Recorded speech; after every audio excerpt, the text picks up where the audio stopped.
Hello everyone and welcome to Season 7, Episode 31 of Pro Wrestling's Top 50. I'm your host Travis McNeil, and today we continue our countdown of the top 50 matches in CHIKARA history with match number 20 on our list. We've officially entered the top 20, and this time we have the King of Trios tournament finals between the Colony of Soldier Ant, Fire Ant, and Green Ant, and Team Fist of Icarus, Chuck Taylor, and Johnny Gargano from the CHIKARA King of Trios 2011 Night 3 event held on April the 17th of 2011. This is my personal favorite King of Trios tournament match of all time, and it's one that I feel is, I don't want to say a hidden gem, but I kind of feel like it doesn't get put on the pedestal that it needs to. It's part of arguably the greatest CHIKARA feud of all time in Fist against the Colony, but this match is certainly overshadowed by the incredible Masks versus Hair match that they had Anniversario Weekend 2009. So this was 2 years later. These teams would find themselves, back at it once again. The units looking a little bit different in 2011 than they did in 2009. But this match was all about the history between both teams and the Colony finally getting their big moment, the moment they were robbed of 1 year prior by the BDK, and getting their King of Trios tournament win. And also really using this as a match that solidifies Green Ant in the annals of CHIKARA history, with being, a contributing member of the Colony on the same level as Soldier Ant and Fire Ant themselves. This match, it's really interesting because it's the finals of this amazing tournament. Like I said, it's, the biggest feud in CHIKARA history, coming back once again. But it's a match that does suffer in the first half of it from a little bit of a lack of crowd heat. This match was had to follow the incredible El Generico and 1-2-3 Kid Rey de Voladores tournament final. So, the crowd had become completely unglued for that match. So these guys, had to kind of work them back into it a little bit, which for a tournament finals, it puts them in a tough spot. But they definitely did so by the end of this contest. And honestly, if the crowd was as hot as they were for the last little bit for the duration of the match, there's a good possibility this would have ranked even higher on my list. All of the history here between these guys, Team Fist took out Worker Ant, who was, one of the original 3 members of the Colony.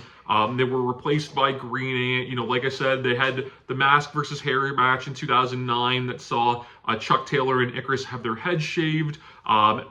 Every time these teams have been in the ring together, it's heated, and this match is no different. They start, before the bell, trading forearms, and the brawl goes to the floor. And really smartly, we get a built-in story here of Green Ant coming in with a little bit of an arm injury, and he takes a chair shot to the arm on the floor. And from there, Fist has their target, and we have this built-in sympathy throughout the match of Green Ant with the bad arm having to fight from underneath. Fist's control on him is really, really good. There's a point where they do the old, over the shoulder, arm breaker spot on the ring apron. And when they were doing it, I really had to think about it, because this is a spot that's often used as a comedy kind of heel spot where they'll be doing it and, the babyface will switch out and put the heel's arm, and then it's the heel partner doing it to his partner. But here it worked, and I thought, I cannot think of the last time I remember that spot being successful for a heel unit, but it worked here, which was kind of neat. We end up getting a hot tag in this run of great signature Colony offense. But, the story of Green Ant's bad arm gets weaved into that. They do, tandem and trios offense, and they actually go for a double flapjack at one point, but Green Ant has to switch sides because of his bad arm, and it allows Fist to come back with targeting that arm as well, and then they roll through a lot of their signature offense as well. The match, really starts to escalate. They tease Chuck Taylor hitting the awful waffle off the apron through a table, which was a big spot in their Masks versus Hair match. Bryce Remsburg, kind of freaks out at the severity of that and removes the table, trying to protect the competitors in the match. But it leads to Chuck hitting a pile driver to Fire Ant on the ring apron, which was, just as gnarly. So really starting to pull out the big guns in this match. We get a lot of teases of the same things that cost the Colony King of Trios 1 year prior against the BDK. So there's a moment where Soldier Ant gets the Chikara special on, but Icarus pulls Bryce Remsburg out of the ring, and it was Bryce that, got pulled out of the ring and splashed by Tursus at KOT 2010 that led to Derek Sabato coming in as the crooked official. We talked about that in a previous video. We get really more big moves. We get a Shiranu on the ring apron from Icarus to Green Ant. Soldier Ant gets lawn darted by Johnny Gargano into the ring post, which was nuts. And Fire Ant gets dropped with another awful waffle, but he's able to kick out. So at this point, the crowd is fully into it and really starting to heat up, and we get this great, ride of hot action into the finish. They tease, the way that Fist won the 2009 King of Trios, where Chuck Taylor gets the Kentucky Crawdad on Fire Ant, and this was a hold that submitted Bryan Danielson to win Fist King of Trios the first time, so a really legitimate finish, but Fire Ant's able to survive that. We get a low blow spot, and it was the low blow, again, at King of Trios 2010 that led to the downfall of the Colony. So we get a low blow and a pedigree from Icarus on Green Ant for a really hot 2.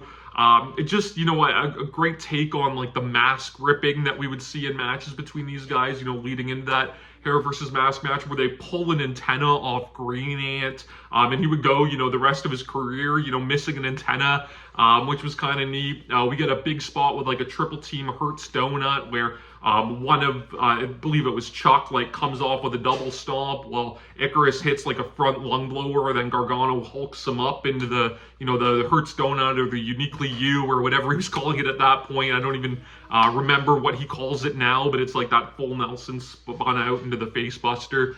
So that was a really good near fall.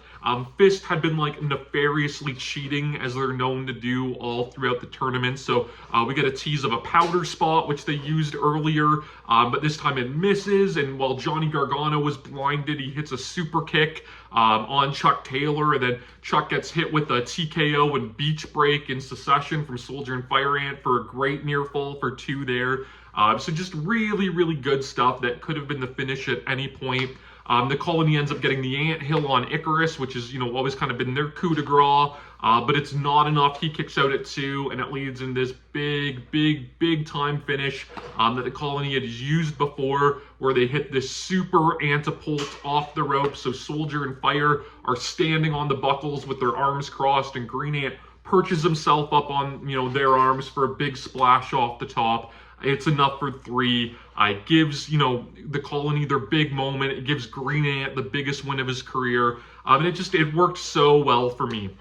I've talked about this in the BDK feud with Chikara, where it really felt like they took, all of the NWO kind of invasion storyline stuff, but gave it all the good payoffs that the WCW team never got along the way.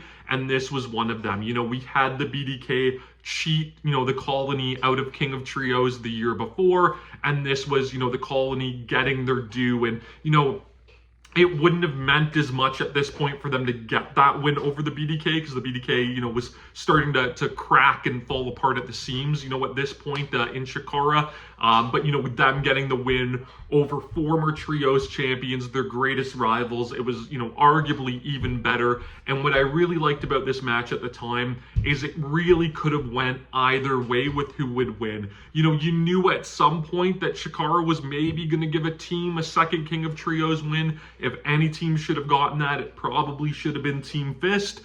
So, there was the possibility that they could have won again. And this was a different Fist unit as well, with Gargano in place of Gran Akuma, or would this be the Colony's moment? So a really hot match at the time that could have went either way, a cap on a phenomenal, legendary tournament.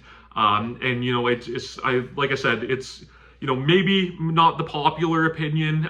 People could go with, the Team ROH versus, I was going to say the Order of the Neo-Solar Temple, but that's not correct. Ultramantis Black and Hallow Wicked and Frightmare. They could potentially go for that, for their favorite King of Trios. I know Kevin Ford would probably choose that one. Or, you might have some that pick, the British Strong Style and Team Sendai Girls Finals. Or, maybe you love the storyline stuff of the Colony and the BDK. There's been so many great King of Trios tournament finals. Most of them have, been included in this countdown. But to me, this one is the best of all. So, like I said, maybe doesn't get the notoriety of some of those other ones. Maybe gets overshadowed in the grand scheme of things of the Fist Colony rivalry. But it is tons of fun, great callbacks, great action, and a great finish. You can watch this one, of course, at IWTV. You can subscribe to my channel here on YouTube so that you never miss a video. Follow me on Instagram and Twitter at Wrestling50. And please join me again next time as we continue to count down Pro Wrestling's Top 50.